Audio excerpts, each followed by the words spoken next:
Naniniwala po ba kayo na magiging billion-dollar industry ang network marketing gaya ng ibang industry?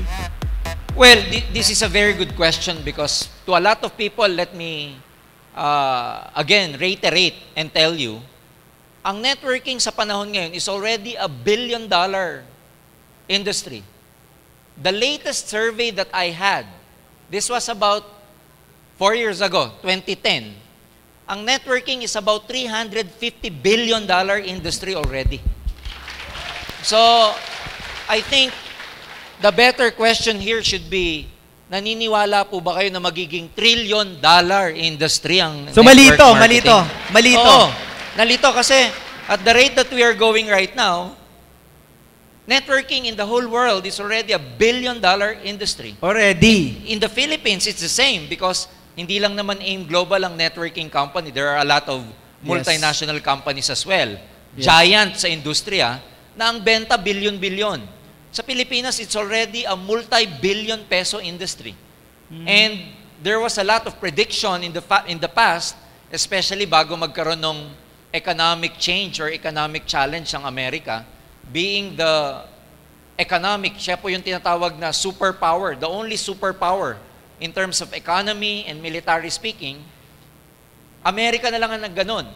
Prior to the recession in the States, there was a prediction that the network marketing industry will hit the trillion-dollar mark bago nagkaroon ng recession. So, pinredict po na bago mag-2017, predict na between 2015 to 2017, may hit na ng networking ang trillion-dollar mark. So, sir, parang hindi to small time. Hindi small time kasi... O, sikuin mo katabi mo, huwag mong sikuin mo. Hindi Dito small time business mo.